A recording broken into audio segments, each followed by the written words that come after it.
তো এই পর্বের শুরুতে মিস্টার ইউ বলে সুজানের জন্য তাদের ওয়েবসাইট ক্ষতিগ্রস্ত হয়েছে। এটা শুনে সুজান বলে আমি আপনাদের ক্ষতি পূরণ করব। মিস্টার ইউ অবাক হয়ে যখন কথাটা আবার জিজ্ঞেস করে তখন উডি বলে না মানে মিস্টার ইউ তার মানে হচ্ছে আমরা আপনার সকল প্রয়োজনে সহযোগিতা করব। এবার মিস্টার ইউ বলে ঠিক আছে, যেহেতু আপনি মিস্টার জোর বন্ধু তাই ফ্যানদের সামনে এটি ক্লিয়ার করার জন্য একটি লাইভ ভিডিও বা একটি রিপোর্টের ইন্টারভিউ ব্যবস্থা করেন। সুজান প্রতিবাদ করে বলে একজন পাবলিক ফিগার হিসেবে আমার একটা গোপনীয়তা আছে, আমি আমার বন্ধুকে ক্ষতি করতে পারবো না। এটা বলে সুজান উঠে চলে যায়। উডি এবার মিস্টার ইউকে সরি বলে আর সুজানের পিছু পিছু বেরিয়ে আসে। এদিকে আমরা জিটংকে একটা কফি শপে ডিরেক্টরের সাথে কথা বলতে দেখি। এখানে ডিরেক্টর জিটংকে বলে নতুন ড্রামা দ্য পারসোয়ারি অফিসিয়াল অ্যাকাউন্টের জরিপে ফ্যানরা তোমাকে সবচেয়ে বেশি ভোট দিয়েছে। তুমি কি মনে করো তুমি কি মেইন অভিনেত্রী হতে চাও? জিটং একটু ভান করে বলে সুজান আপুকে নেওয়ার কথা জানতাম, সেটা কি হবে? ডিরেক্টর বলে ওর কথা আর বলো না, তার প্রেমিকের খবরটা ভাইরাল হয়ে গিয়েছে। জিটং এবার একদম ইনোসেন্ট ভাব নিয়ে যেন কিছুই জানে না। ভাজা মাছটা উল্টে খাওয়া তো দূরের কথা, ভাজা মাছ চেনেই না। তো এমন ভাব নিয়ে বলে ওইটার বয়ফ্রেন্ড ফিয়ন্সি না। এবার ডিরেক্টরের তো মাথা ঘুরে যায়। জিটং আবার ইনোসেন্ট ভাব নিয়ে বলে আমার এসব বলা উচিত হয়নি। ডিরেক্টর এবার বলে এটা তো সিরিয়াস ব্যাপার, তাহলে আমি অভিনেত্রী পরিবর্তন করার ব্যাপারে ঠিকই সিদ্ধান্ত নিয়েছি। এরপর জিটংকে জিজ্ঞেস করে তোমার কি সময় আছে? জিটং বলে সময় তো আছে, কিন্তু আমি সুজানের কাজ কিভাবে নেই বলেন, আমরা তো ক্লোজ ছিলাম বলাই যায়। ডিরেক্টর বলে আমি জানি তুমি নরম মনের দয়ালু মানুষ, কিন্তু তুমি তো জানো ড্রামা শুটিং করা কতটা কঠিন, আমাদের ঝুঁকি নেওয়া যাবে না। তোমার যেহেতু সময় আছে তাই এটাই ভালো হবে তোমাকে দিলে। আমি কন্ট্রাক্ট নিয়ে তোমার বসের সাথে আলাপ করব। জিটং এমন ভাব করে যেন তার মধ্যে অপরাধবোধ কাজ করছে, কিন্তু দর্শকরা তো জানেই, মানে আপনাদের কথা বলতেছি আর কি, জিটং কত বড় ভিলেন। এদিকে আমরা গাড়িতে উডি আর সুজানকে দেখি। উডি বলে আমি দেখতে পাচ্ছি তুমি প্রফেসর জোয়ের ব্যাপারে সম্পূর্ণ সিরিয়াস, তাই তুমি তাদের দাবির সাথে একমত হতে পারছো না। সুজান তখন উডির হাত ধরে সরি বলে আর জানায় আমি এটা করতে চাই না, এতে শিওনকে কষ্ট দেওয়া হবে। উডি জিজ্ঞেস করে তুমি কি তোমার ক্যারিয়ার নিয়ে মোটেও চিন্তিত নও? সুজান বলে যদি আমাকে আমার খ্যাতি থেকে কেবল একজনকে বেছে নিতে হয় তখন আমি শিওনকেই বেছে নেব। অন্যদিকে ছাদে দাঁড়িয়ে সুইং তার ডায়েরিতে মনের কথাগুলো চিঠির মতো লিখছিল। চিঠিতে সে লেখে দুঃখিত সুজাওয়ে, আমি তোমাকে মিথ্যে বলেছি, কিন্তু আমি এটা বলতে চাইনি। আমি অনেক বছর ধরে তোমার প্রেমে পড়েছি আর এখন তোমার পাশে থাকতে পেরে আমি খুবই খুশি, বিশেষ করে যখন আমি তোমাকে এত কঠোর পরিশ্রম করতে দেখি। আমি আশা করি আমার সমস্ত প্রচেষ্টা দিয়ে তোমাকে সমর্থন করতে পারবো, কিন্তু আমি তোমাকে বলার সাহস পাচ্ছি না যে আমি উইশে। আমি ভয় পাচ্ছি তুমি ভাববে যে আমি তোমাকে প্রতারণা করছি, কিন্তু আমাকে বলতেই হবে, কারণ যত বেশি সময় যাবে সত্য বলাটা ততই কঠিন হয়ে যাবে। আমি জানি আমি ভুল, কিন্তু প্লিজ আমাকে শুধু একবার ক্ষমা করে দিও। এসব কথা ডায়েরিতে লিখে সুইং সিদ্ধান্ত নেয় এবার এটা সুজাওয়েকে দিয়ে দেবে। গ্রিন রুমে গিয়ে সুজাওয়েকে কিছু বলার আগেই সুজাওয়ে বলে তুমি ঠিক সময় এসেছো, লাভ ফর লাইভ ওয়েবসাইটের প্রধান দায়িত্বপ্রাপ্ত ব্যক্তির যোগাযোগ নম্বরটা বের করে দাও। সুজাওয়ে তখন অনলাইনে নিউজ দেখছিল ওয়েবসাইটের ব্যাপারে, যেটা সুজানের রিলেশন নিউজ বের হবার পর ক্ষতিগ্রস্ত হয়েছে। সুইং আমতা আমতা করে বলে আচ্ছা ঠিক আছে। সুজাওয়ে আরো নির্দেশ করে বলে মনে রাখবে তাদের স্টাফদের কারোর যোগাযোগ নম্বর নয়, তাদের প্রধান দায়িত্বপ্রাপ্ত ব্যক্তির সাথে যোগাযোগ করবে। আমি তার সাথে ব্যক্তিগতভাবে কথা বলতে চাই। সুইং ঠিক আছে বলে চলে যায়। এরপর আমরা উডিকে দেখি যে শিওনকে কল দেয় আর একটা ইম্পর্টেন্ট বিষয়ে কথা বলতে চায়, তবে বিষয়টা কি সেটা হয়তো পরে জানা যাবে। সিন আবারও শিফট হয় সুজাওয়ের রেকর্ড রুমে। সুইং এসে জানায় প্রধান ব্যক্তির নাম মিস্টার ইউ আর আগামীকাল বিকেল 3টায় মিটিং করা যাবে, কিন্তু তোমার কাজ? সুইং এর কথা শেষ করার আগেই সুজাওয়ে বলে এগুলো বাতিল করো, ওদের বলো আমি অসুস্থ। এবার আমরা সুজাওয়ে আর সুইংকে মিস্টার ইউর সাথে দেখা করতে দেখতে পাই।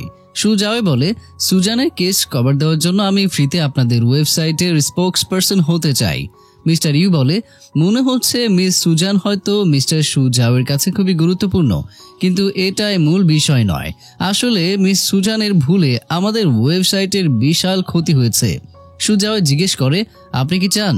মিস্টার ইউ বলে আমি জানি যে গাও জিটং একই কোম্পানিতে আছে, যদি তোমরা দুজন আমাদের ওয়েবসাইটে স্পোকস পারসন হতে পারো তাহলে আমার ক্ষতি পুষিয়ে নেওয়া যাবে। এবার সুইং আস্তে করে সুজাওয়ের কানে কানে বলে সে মনে হচ্ছে ঘোলা জলে মাছ ধরতে চাচ্ছে। তোমার খ্যাতির সাথে অন্য কোনো তারকার প্রয়োজন নেই। মিস্টার ইউ আবার জিজ্ঞেস করে, মিস্টার সু কি মনে হয়? সুজাওয়ে বলে কোনো সমস্যা নেই, ঠিক আছে। এরপর তারা হ্যান্ডশেক করে। এরপর গাড়িতে যেতে যেতে সুইং জিজ্ঞেস করে, তুমি কি নিজেকে এর যোগ্য মনে করো? সুজাওয়ে জিজ্ঞেস করে সুইং আসলে কি বলতে চাচ্ছে। সুইং মনে করে সুজাওয়ে হয়তো জোর করে এসব করছে বা অন্য কোনো কারণ আছে। সুজাওয়ে এড়িয়ে যায়। সুইং আবার জিজ্ঞেস করে, সুজান কি তোমার কাছে স্পেশাল? তুমি কি তাকে ভালোবাসো? সুজাওয়ে কড়া করে বলে, এই প্রশ্নটি একজন অ্যাসিস্ট্যান্টের দায়িত্বের মধ্যে পড়ে না। সুইং তবুও জোর করে। এতে সুজাওয়ে মাঝপথে সুইংকে নামিয়ে দেয়। আর এই কারণে সুইং অনেকটাই ভেঙে পড়ে আর মনটা অনেক খারাপ করে। হয়তো সে বুঝতে পেরেছে তার এতদিনের ক্রাশ অন্য কাউকে পছন্দ করে। এরপর সুজাওয়েকে আমরা জিটং এর সাথে রেস্টুরেন্টে দেখতে পাই। জিটং বলে, সুজানের জন্য আমার সাথে ভালো ট্রিট করছো? সুজাওয়ে বলে, এটা একটা স্বাভাবিক স্পোক্স পার্সনের কাজ। তুমি টাকা নিতে পারো, আমি নেব না। কথাটা শুনে জিটং কিছুক্ষণ স্তব্ধ হয়ে যায়। এরপর বলে, আমরা কতদিন ধরে একে অপরকে চিনি? সুজাওয়ে স্বাভাবিক উত্তর দেয়, অনেকদিন ধরে।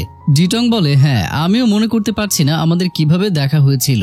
তবে আমার মনে আছে যখন আমার কিছুই ছিল না, আমি আশা করেছিলাম যে একদিন আমি তোমার সাথে একই মঞ্চে কাজ করতে পারবো। কিন্তু এখন যখন তুমি আমার ইচ্ছে পূরণ করেছো, আমার মনে হচ্ছে তুমি আন্তরিক নও। সুজাওয়ে বলে, তুমি কি বলছো যে আমি তোমাকে প্রতারণা করছি? জিটং বলে, মানে তুমি আমাকে কখনো ভালো বন্ধু হিসেবে দেখোনি, তুমি কিছু লুকিয়ে রাখছো।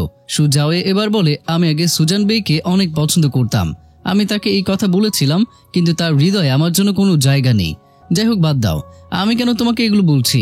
আমি শুধু আশা করি আমি তার ভালো বন্ধু হতে পারবো, তাকে রক্ষা করতে পারবো এবং দূর থেকে তার জন্য প্রার্থনা করতে পারবো। আশা করি সে আরো সুখী হবে, তার সমস্যা দূর হবে।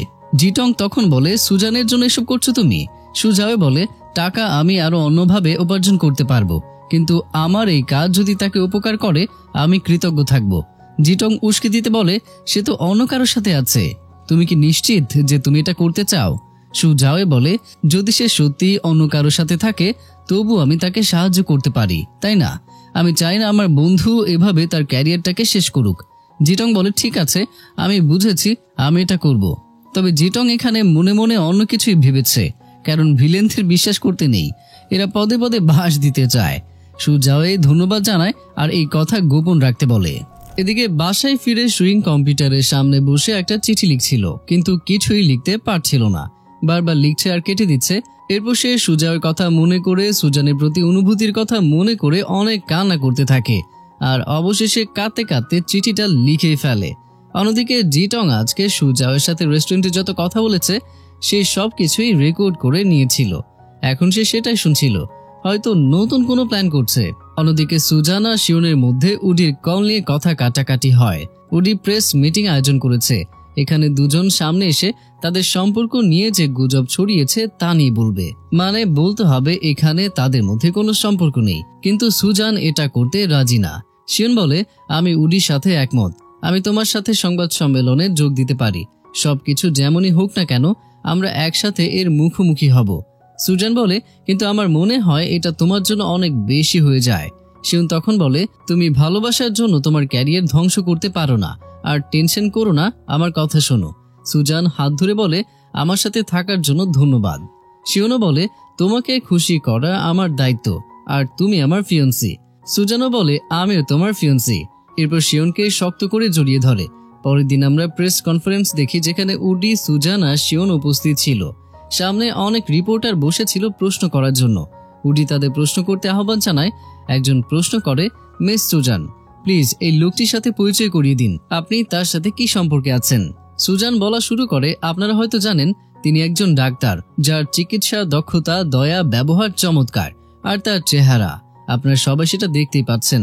আর আমাদের সম্পর্কের কথা, এটুকু বলে সুজান থেমে যায় আর শিওনের দিকে তাকায়। এদিকে টিভিতে সুজাও এটা দেখছিল। সে ভাবছিল সুজাও এখানে এখনো মনে করছিল যে সুজান রিলেশন করে না। তো যাই হোক, সুজান বলেই দেয় সবাইকে অবাক করে যে শিওন আমার ফিয়ন্সে।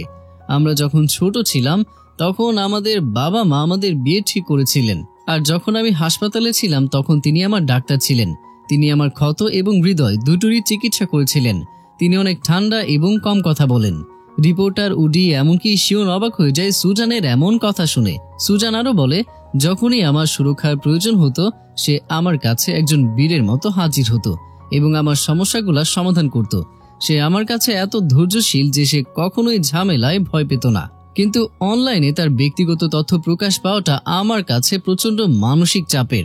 তবে সে কখনোই আমাকে দোষারোপ করেনি। আর তাই আজ আমি সবার সামনে বলতে চাই, শিওন সেই ব্যক্তি যাকে আমি ভালোবাসি। উপস্থিত সবাই হাততালি দেয়, কিন্তু শিওনরা ভেবেছিল সবাই পজিটিভ ভাবে নেবে না হয়তো। অন্যদিকে সুজাও এই ইন্টারভিউ দেখে অনেকটাই শকড হয়ে যায়। তার হাত পা কাঁপতে থাকে, প্যানিক অ্যাটাক শুরু হয়ে যায়। দ্রুত ফ্রিজ থেকে বিয়ার বের করে এক ঢোকে শেষ করে দেয়। এরপর একটা ইমেল আসে। সুজাও দেখে সুইং এর ইমেল, যাতে লেখা ছিল, এভাবে বিদায় জানানোর জন্য দুঃখিত। ব্যক্তিগত কারণে চাকরি ছেড়ে দেওয়ার সিদ্ধান্ত নিয়েছি, সাবধানে থাকবে। আশা করি সবকিছুই ঠিক আছে। সুজাও যেন হালকা করে আরেকটা ধাক্কা খেল। সুইংকে মেসেজ দিতে গিয়েও সে যেন কেন মেসেজ দেয় না। এরপর সিন শিফট হয় উডির ফ্ল্যাটে, যেখানে 4 জন একসাথে ছিল। উডি আর সুজান অনলাইনে কমেন্ট পড়ছিল, শিওন আর সং রান্না করছিল। সুজান বলে, দেখো মন্তব্যগুলো, সবাই আমাকে অভিনন্দন জানাচ্ছে, যদিও এটা যুদ্ধ জয়ের মতো বিপজ্জনকই ছিল। ডাক্তার ঝো সবার কাছে এতটাই প্রিয় হয়েছে যে তারা সবাই অনলাইনে তার প্রশংসাই করছে। আমি আশা করিনি যে আমার প্রিয় হানির তারকা হওয়ার সম্ভাবনা আছে। এরপর উডি বলে, লাভ ফর লাইফ তাদের মন পরিবর্তন করে আবার আমাদের সাথে কাজ করতে চায়। এই ব্যাপারে সুজানের কি মতামত? সুজান বলে, না আর না, তাদের চুক্তির কঠোর শর্তাবলী না থাকলে আমি ফ্যানদেরকে বলতাম না যে আমি সিঙ্গেল, যার ফলে এত ঝামেলা হলো, আর এটি আমার প্রিয়জনকেও প্রভাবিত করেছিল। তখন উডি তাদের না বলে দেয়। এরপর সং সবার জন্য টেবিলে খাবার এনে দেয়। উডি বলে, এরা আজকের জন্য এসেছে, শিওনকে দিয়ে রান্না না করালেও হতো। সং বলে, আরে ঠিক আছে, শিওনের রান্না দারুণ হয়, আর হেল্প করার জন্য আমার মতো হ্যান্ডসাম অ্যাসিস্ট্যান্ট তো আছেই। এরপর আমরা দেখি 4 জনে একসাথে খাবার খেতে বসে, অনেক আনন্দ মজা করছিল। তখন উডির ফোনে একটা নিউজ চলে আসে, যেটা সুজাওকে নিয়ে। উডি নিশ্চুপ হয়ে দেখে, আর সবাই জিজ্ঞেস করে কি ব্যাপার। উডি এরপর একটা রেকর্ড অন করে, সেটা সুজাওয়ের গলা ছিল। সে বলে, সুজানের বয়ফ্রেন্ড থাকলেও আমি খুশি।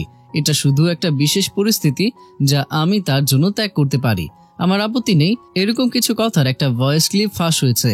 সুজান তো ভয় পেয়ে যায়, কারণ আরেকটা ঝামেলা চলে আসছে। শিওনকে সে ব্যাখ্যা করতে থাকে, আমি সত্যি জানি না এই ব্যাপারে।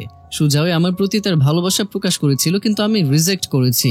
শিওন বলে, তোমাকে ব্যাখ্যা করতে হবে না, আমি সবই জানি। সুজানের কথা শুনে অবাক হলে উডি বলে, ডাক্তার ঝো তোমাকে বিশ্বাস করে।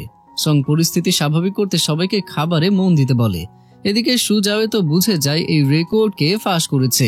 তখন জিমে গিয়ে জিটংকে প্রশ্ন করে, এই কাজ তোমার তাই না, কেন করলে এইসব?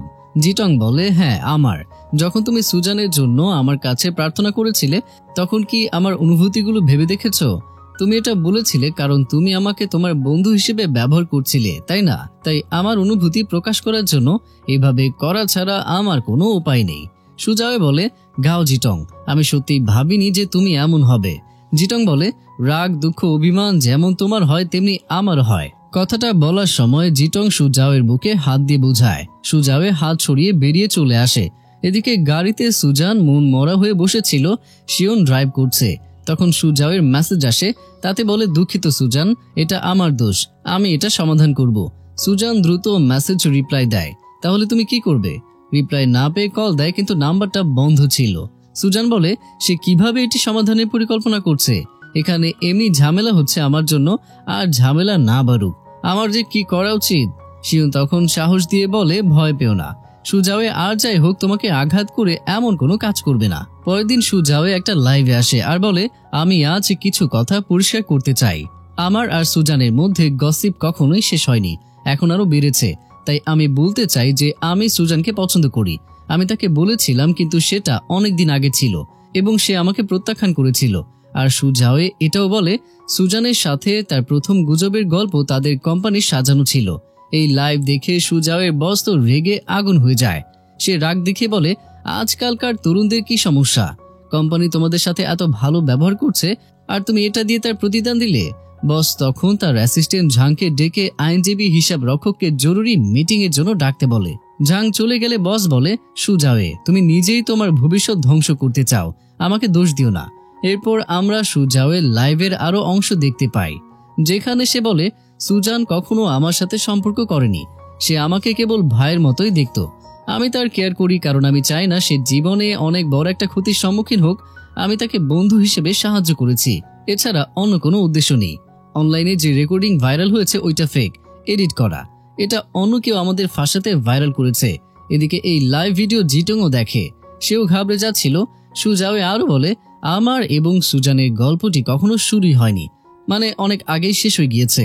সুইং এই লাইভটা দেখে বলে, তুমি এখানে অনেক অভিজ্ঞতা অর্জন করেছো, অন্যের যত্ন নিতে গিয়ে নিজের যত্ন নিতে ভুলে গিয়েছো। সবশেষে সুজাওয়ে সুজানকে অভিনন্দন আর শুভকামনা জানিয়ে লাইভটা শেষ করে। সুজান লাইভ শেষ করার পর বলে, আমি আশা করি না যে সুজাওয়ে আমাকে এভাবে সাহায্য করবে, কিন্তু সে করেছে। আশা করি এটা তাকে খুব বেশি সমস্যায় ফেলবে না। এরপর সে শিওনকে জিজ্ঞেস করে, তুমি কি জেলাস? শিওন বলে, আরে না, আমি তাকে বিশ্বাস করি এবং তোমাকে আরো বেশি বিশ্বাস করি।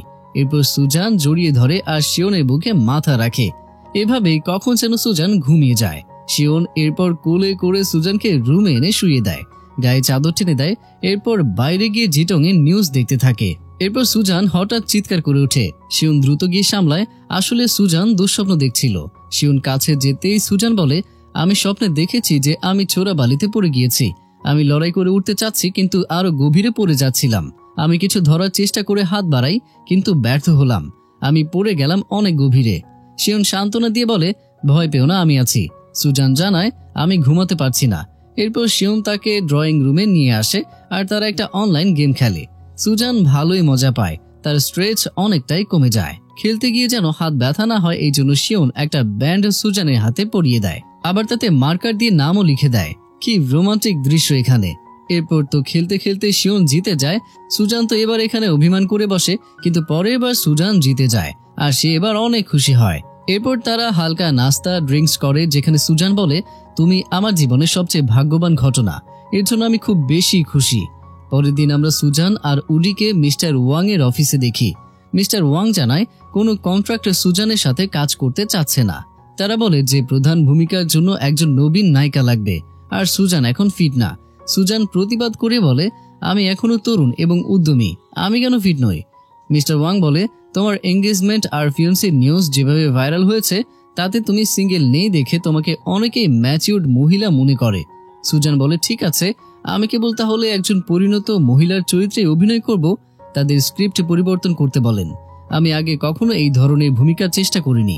মিস্টার ওয়াং আবার বলে, সুজান মনোযোগ সহকারে শোনো, ইন্ডাস্ট্রির বর্তমান পরিস্থিতি খুব একটা ভালো নয়।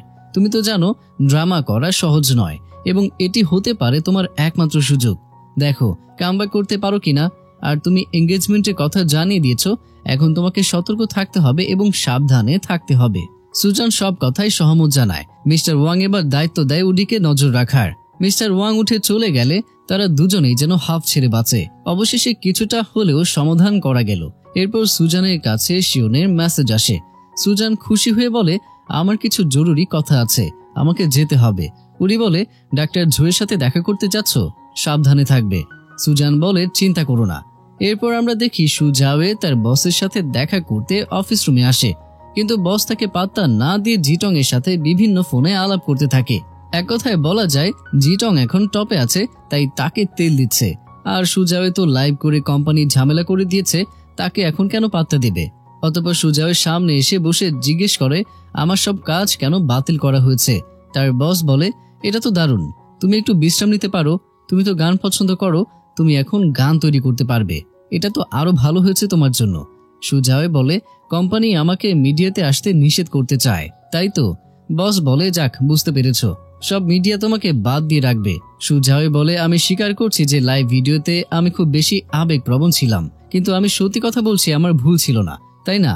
বস বলে, তাহলে কোম্পানি ঠিকই করেছে, তোমাকে এর পরিণতি ভোগ করতে হবে, তুমি বাচ্চা নাও, তোমার এটা জানা উচিত। সুজাওয়ে এবার বলে, তাহলে আমি চুক্তিটি বাতিল করতে চাই। বস তো আরো হেসে বলে, ঠিক আছে, কিন্তু তোমাকে ক্ষতিপূরণ এবং বিদেশে প্রশিক্ষণের জন্য যা খরচ করেছি সেগুলো দিতে হবে। সুজাওয়ে আসলে এখন বিপদে পড়ে যায়। অন্যদিকে সুজান একটা বইয়ের দোকানে শিওনের সাথে দেখা করতে আসে। সুজান বলে, বইয়ের দোকানে কোনো লোক নেই কেন? শিওন বলে, এটা মেম্বারশিপ ভিত্তিক বইয়ের লাইব্রেরি, কেউ তোমাকে বিরক্ত করবে না। এরপর সুজান ঘুরে ঘুরে সবকিছু দেখতে থাকে, ডেকোরেশন, ফুল, সবকিছুই মনোমুগ্ধকর। এরপর একটা বই নিয়ে পোজ দিয়ে সুজান বলে ছবি তুলে দাও। এখানে সে শিউনকে ডিরেকশন দেয় কিভাবে ছবি তুলতে হবে, অনেকটা সেই টাইপ মেয়েদের মতো যারা বই মেলায় গিয়ে বই কেনে না কিন্তু শুধু পোজ দিয়ে শুধু ছবিই তোলে। মূলত এরা বই পড়েও না, শুধু সুন্দর ছবি তুলতেই যায়। শিউন ছবি তুলতে গিয়ে সুজানের সৌন্দর্যে যেন আরো বিমুগ্ধ হয়ে যাচ্ছিল। এরপর ছবি তোলা হলে সুজান একসাথে সেলফি তোলার আবদার করে। শিউন প্রথমে রাজি হয় না, কিন্তু অবশেষে সুজানের আবদার ফেলতেও পারে না। এদিকে সেলফি তোলার সময় সুজান বারবার শিউনের গালে কিস করতে থাকে। শিউন তো মজাও পাচ্ছিল আবার লজ্জাও পাচ্ছে, যদিও এখানে কেউ তাদেরকে দেখবে না, তাও কেমন যেন তারা একটু লজ্জা পাচ্ছিল। এরপর হঠাৎ করে সুজানকে সামলাতে গিয়ে দুজনেই পড়েই যাচ্ছিল।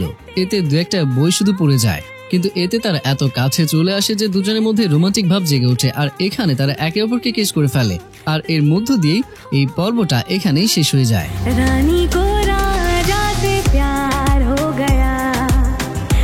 কিন্তু রহস্যের সমাধান ঝামেলা শেষ নাই। যেমন সুজাওই কিভাবে সামলাবে তার লস, জিটং কি আবার কোনো চাল দেবে, আর সুইং কি তার মনে কথা জানাতে পারবে, এই সমস্ত প্রশ্নের উত্তর পাবেন আগামী ভিডিওতে। তো ততক্ষণ পর্যন্ত সবাই ভালো থাকুন, সুস্থ থাকুন, আর অবশ্যই আমাকে মনে রাখুন।